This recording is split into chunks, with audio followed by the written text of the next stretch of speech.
कर निकर, ब्रह्मतम सकल नसाद, ब्रह्म छोरायो पथ विकट को, निकट लखायो नाम, ताते गुरु को कीजिए कोटि कोटि प्रणाम।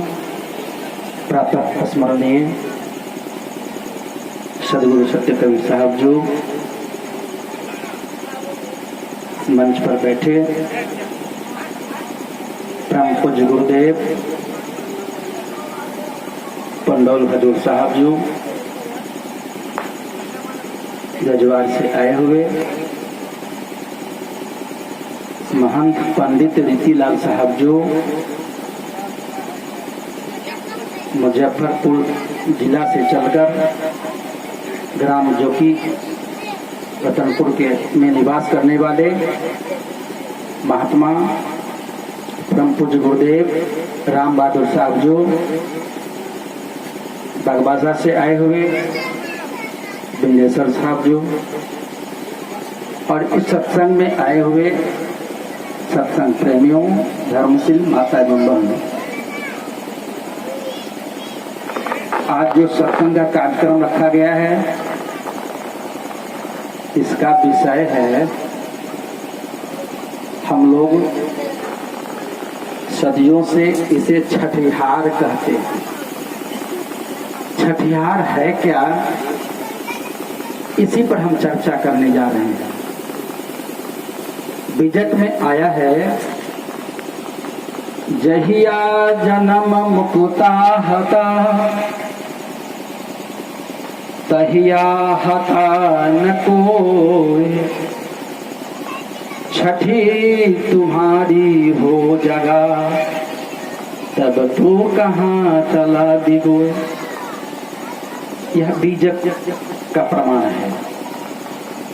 सदगुरु कबीर साहब जी कहते हैं कि जहिया जन्म मुक्ता हता, जिस दिन हे मानव आप संसार में नहीं आए थे,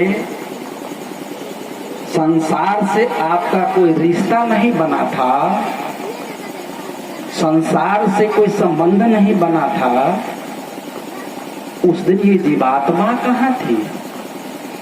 सदगुरु कबीर साहब जी कहते हैं कि हे मानव, हे ज्ञानी प्राणी मानव, आप जरा सोचिए, आप विचारिए कि जहिया जन्म, जिस दिन संसार में हम नहीं आए थे, उस दिन मेरा कोई दादा दादी, पापा मम्मी, भाई बहन, चाचा चाची, नाना नानी, किसी के साथ मेरा कोई संबंध नहीं था।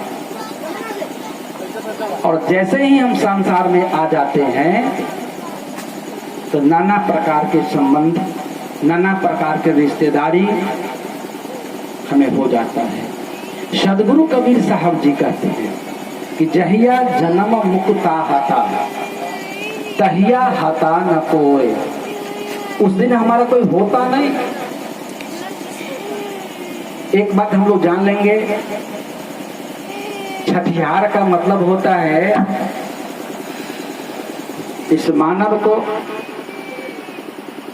हंस दे, कारण दे, महाकारण दे, सूक्ष्म दे, कवल्य दे, स्थूल दे। स्थूल दे जब मानव को मिलता है, छठवां दे में जब हम चले आते हैं, स्थूल दे छठवां दे प्राप्त होता है।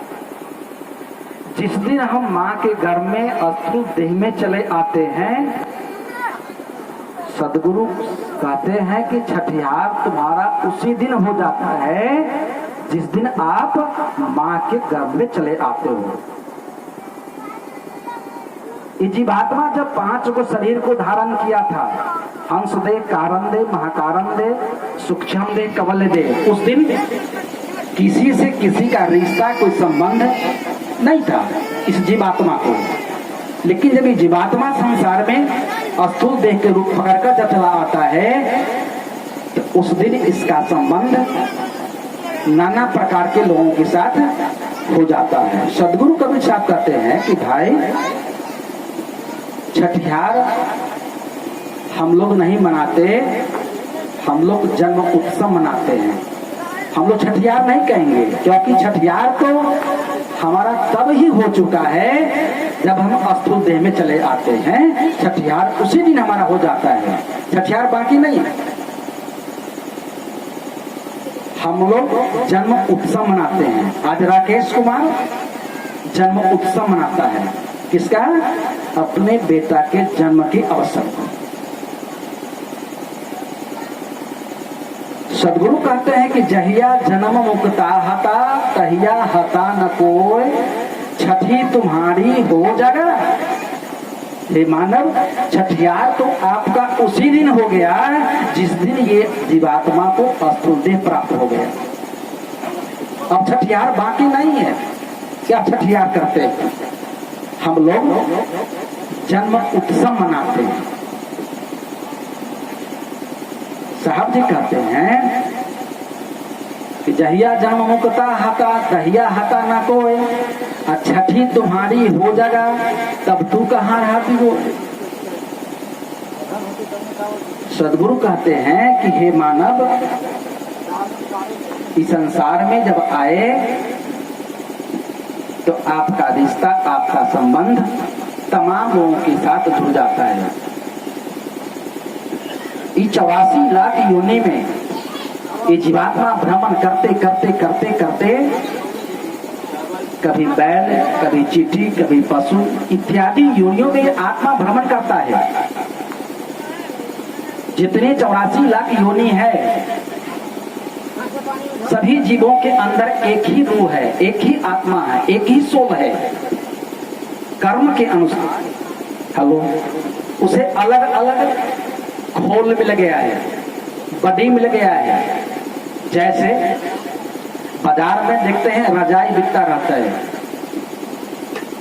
जो दुकानदार चालाक होता है ना, उस रजाई के अंदर चावल का भूसा जो है, धान का भूसा भर देता है और ऊपर से खोल लगा देता है, और खरीदने वाले को लगता है कि ये भी रजाई है। नहीं, सदगुरु कहते हैं कि यह तो खोल है। कर्म के अनुसार अलग अलग खोल में आप चले गए हैं। कर्म के अनुसार जैसा आप कर्म किए उसके अनुसार आपको खोल मिल गया है। आत्मा वही है, सोल वही है, रूह वही है, लेकिन कर्म के अनुसार अलग अलग खोल में आपको जाना पड़ा है। सदगुरु कहते हैं कि रोपे पेड़ बबूल के आम कहाँ से खाए। हे मानव, आपने जीवन भर बबूल का पेड़ रोपने का काम किया है और अंत में आशा करते हैं कि आम खाएंगे। यह आम नहीं मिलने वाला है। इसलिए आम खाना है तो आपको आम का ही पौधा लगाना पड़ेगा बगीचा में। हेलो हेलो, इसलिए साहब कहते हैं कि रोपे पेड़ बबूल के आम कहाँ से खाए।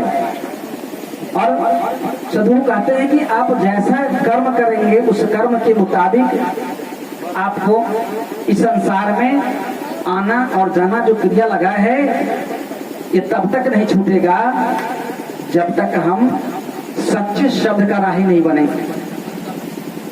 इसलिए कि आप ऐसा कर्म करें कि इस संसार में फिर से 84 लाख जोड़ी में आपको आना जाना नहीं पड़े।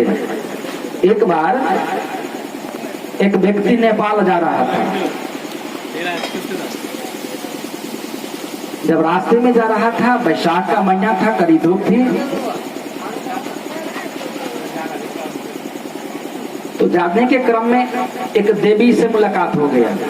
उस व्यक्ति को देवी ने पूछा, बच्चे कहाँ जा रहे हो? कहा कि मैं तो नेपाल जा रहा हूँ। क्यों नेपाल जा रहे हो भाई? तो मेरे पास एक बीबी है, 4 बच्चा है और मैं हूँ, 6 आदमी का परिवार है। मैं पैसा कमाकर लाऊंगा तो सबका भरण पोषण होगा। देवी ने कहा सुनो, तुम अपने घर चलो,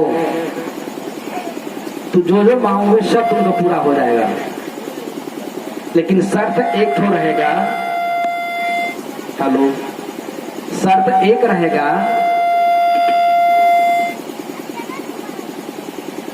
कि काम प्रतिदिन हमको देना होगा। कहा ठीक है। जब वह घर पर वापस आया, हेलो, तो क्या हुआ? उस व्यक्ति ने कहा उस देवी से कि अन्यापुर के दक्षिण साइड में 2 बीघा का एक प्लॉट है, जाओ तुम्हारा काम है उसको ताम ले लेना। देवी में तो प्रबल शक्ति होता है। देवी गई और रात में ही उसको ताम कर चला आई। फिर पहुंच गए दरवाजे पर, कहा काम दो। फिर कहा कि उत्तरवारी साइड में चले जाओ, 3 बीघा का प्लॉट है, उसे भी ताम कर चले आना। फिर देवी गई, फिर रात भर में ही ताम कर चली आई। फिर कहा काम दो। इस प्रकार करते करते 5 दिन का काम उसके पास था और 6वां दिन का काम नहीं था। सोचा कि अब मैं अगर काम नहीं दूंगा तो शर्त यह है कि तुमको जान से मार देंगे। भाइयों, जब 6वां दिन का काम नहीं था तो ये व्यक्ति घर छोड़कर कहीं जा रहा था। जाते जाते एक वन में एक साधु जी का कुटिया बना हुआ था। साधु जी इस कुटिया में बैठे हुए थे। साधु जी ने पूछा, बच्चे सुनो, कहाँ जा रहे हो? कहा बाबा, हम नेपाल जा रहे थे, ऐसे ऐसे रास्ते में एक देवी से मुलाकात हो गया। देवी ने बहुत सारे धन दौलत को दे दिया और कहा कि तुमको काम देना होगा और मेरे पास काम नहीं है, अगर मैं काम नहीं दूंगा तो वो हमको जान से मार देगा, इसलिए मैं भाग रहा हूँ। कहा सुनो, तुम अपने घर पर चले जाओ और बसबिट्टी में चले जाना, और जो सबसे बड़ा बांस मिलेगा उसको काट कर ले आना, उसको पांग देना और दरवाजे पर उसे गाड़ देना।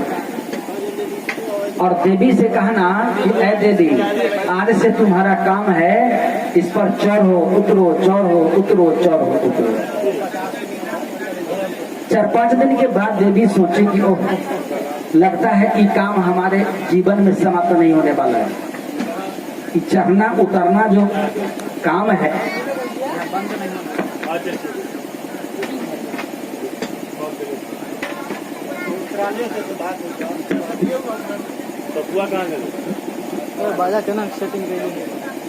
हेलो, देवी सोचे कि अब ये काम हमारा बंद नहीं होने वाला है। देवी क्या कि 7वां दिन चली गई नेपाल और इस बेचारे का जान बच गया। साधु क्या करते हैं, इस संसार में जो जीवात्मा आ रहा है जा रहा है, इसे छुटकारा दिलाने के लिए संत और गुरु युक्ति बताते हैं, भेद बताते हैं। इस युक्ति को जानो, इस भेद को जानो, इस संसार में जो आ रहे हो जा रहे हो, आने जाने का जो क्रिया लगा हुआ है, इस संसार से सदा के तुम मुक्त हो जाओ। संत गुरु वही काम करते हैं, लेकिन जो संत और गुरु के पास आएंगे उसका ना काम बनेगा। लेकिन डेली हम भंडारा में आवे, राम सुफल गोसाई बड़ा सुंदर भजन गाए हैं, मात्र यहीं तक अगर रह जाए तो भंडारा में आने जाने से क्या फायदा होगा। इसलिए साहब कहते हैं सत्संग में आते हैं तो सत्संग में संत गुरु की वाणी को सुनिए और उसका अनुकरण करें। आप अपने आप में उसको उतारें, और जब तक अपने आप में उसको नहीं उतारेंगे तब तक सत्संग में आते रहेंगे जाते रहेंगे, इसे कोई लाभ नहीं मिलने वाला है। इसलिए सदगुरु कबीर साहब कहते हैं कि भाइयों, यह संसार जो है, जिस संसार में आप निवास करते हैं, यह काल का बसेरा है, काल के संसार में आप रह रहे हैं। इसलिए इस काल से छुटकारा पाने के लिए आपको युक्ति और भेद जानना होगा। जैसे लोहार भाई को देखिएगा, लोहा को बिल्कुल गर्म कर लेता है और चूटा से पकड़कर उसके हथौड़ा से मारता है घनाई पर और तरह तरह के औजार बना लेता है।